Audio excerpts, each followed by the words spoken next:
Assalamualaikum. Good morning, good afternoon, good evening, and good night to you who is watching this. Today, I'll be presenting to you about verbs. But before that, let me introduce myself first. My name is NORIZSYAZANANI, BINTI RIZLAN, or you may call me as Noris. My student ID is 2025428244. And I will be presenting to you about verbs, which is I was assigned to for my assignment, which is EPE447, Advanced Grammar and Usage. So, what is a verb? Let me present to you.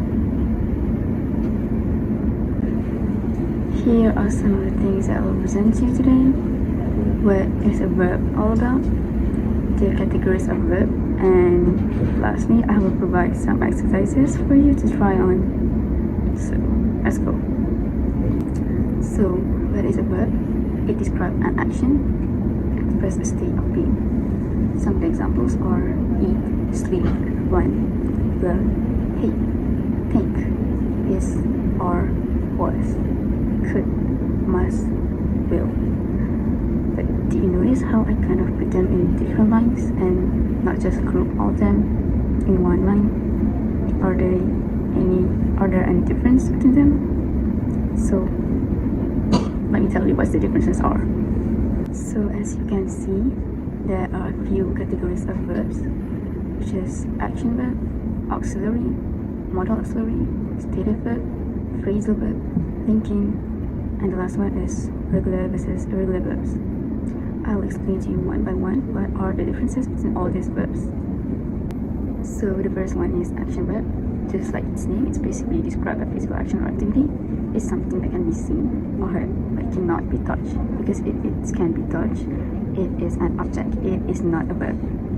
It is used to known as dynamic verbs, but it can also be called as action verb or event verbs. Some of the very easy examples I can give you are walk, laugh, swim, play, eat, drink, sing, dance, talk, say, sleep, write, jog, cook, study, and many other more that I could not list on here because it's too many actions out there. There are also another category of verb, action verb, where some of the actions take place in our minds and feelings. It's not our feelings, but it does use our feelings. It is also known as mental or interactions, and it is still considered as dynamic verbs. But they're not always so obvious because it cannot be seen, it cannot be heard, and very obviously it cannot be touched, but it can be proof. Like, for example, think, imagine, wonder, remember, observe, analyze, hope, wish, forget, and consider. Next is state verb. It is the total, complete opposite of dynamic verbs because it is something that describes a state or a feeling, including things that you like or don't like. You can't start them like an action because it's not something that's been actively done. It's just shows something that's just is. It is what it is. You can't start it. Like, for example, love, hate, like, dislike, appreciate, recognize, feel, see, understand, belong. These are just some of the examples. So, yeah. So the next one is auxiliary verb, which is the purpose is to change another verb's tense, voice, or mood. It helps the main verb to make a sentence. It shows time, questions, and even negative. Some of the examples are is, be, do, have. For example, she is eating lunch. It's a continuous tense. They have finished the homework.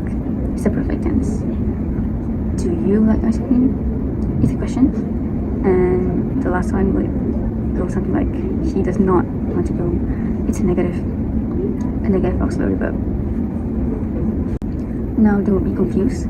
The previous one is auxiliary verb and this one is modal auxiliary verb.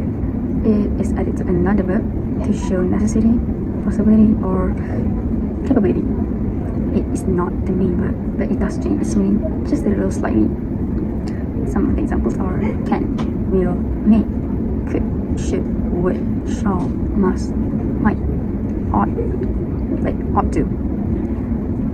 Some of the examples for the sentences: I can swim. You must wear a helmet. She may come to the party. We should study for the exam. Moving on to phrasal verb.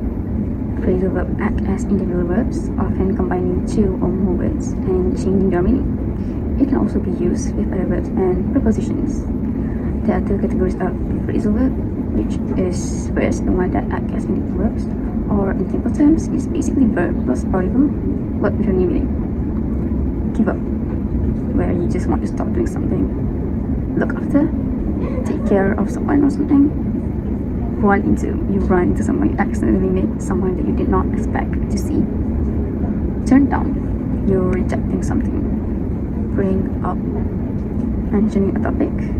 And the second category is phrasal verb that act as a single verb but can still be used with other words, or prepositions. For example, pick up something, an object, like you take or collect them. Turn on, like I said earlier, turn on the light, switch on the light. Or take off something, take off your shirt, take off your shoes. Look for your keys, your homework, your books. Basically, you're searching for something. Put on your shirt, put on your coat. Just put on something, just wear something. Check in. Usually we use this when we're registering ourselves in a hotel, or any type of staycation villa. Check in, you register yourself basically. Bring back. You bring back, you return it to your memories. You remember something, so you recall them.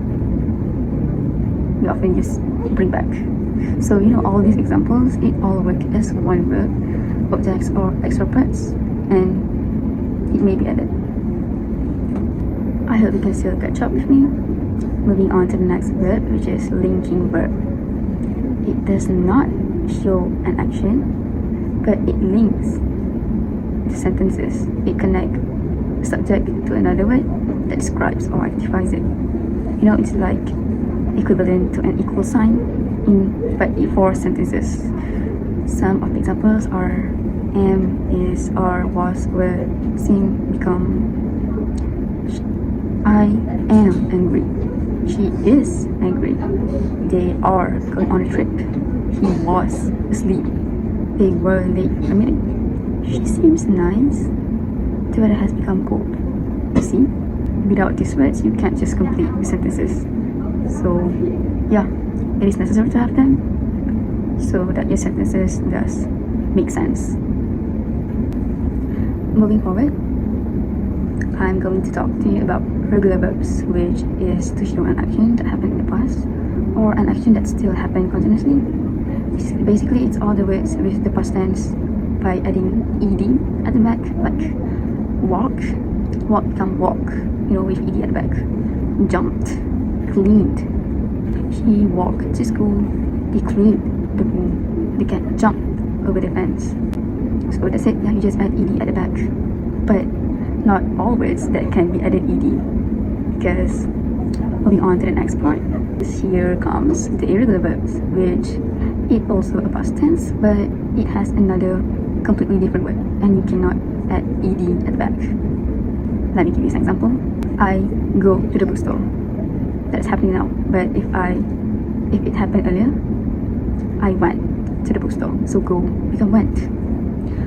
Eat. If we're talking about right now, I eat sushi. I am eating sushi. But it happened earlier or yesterday. So I ate noodles yesterday. I ate sushi yesterday.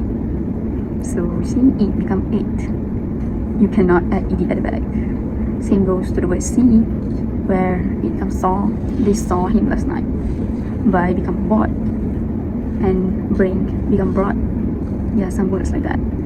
You cannot just add ed, because it has another completely different word, and you have to memorize all of it. I'm sure you will get used to it by time. So I am done explaining all the verbs categories. Now I hope you can catch up with me. I'm sorry, I am too fast. So here are some exercises for you to try. Just 5 questions. I won't give a time limit for you. You may pause this video and take your own time to complete the exercise. You may pause it now and continue later. I will give you the answers right after this.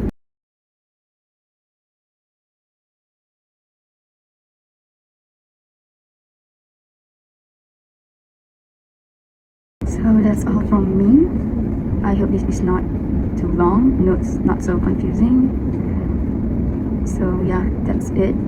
And afterwards, I have some references I use for my presentation video. Feel free to stay. There are 6 references that I have used.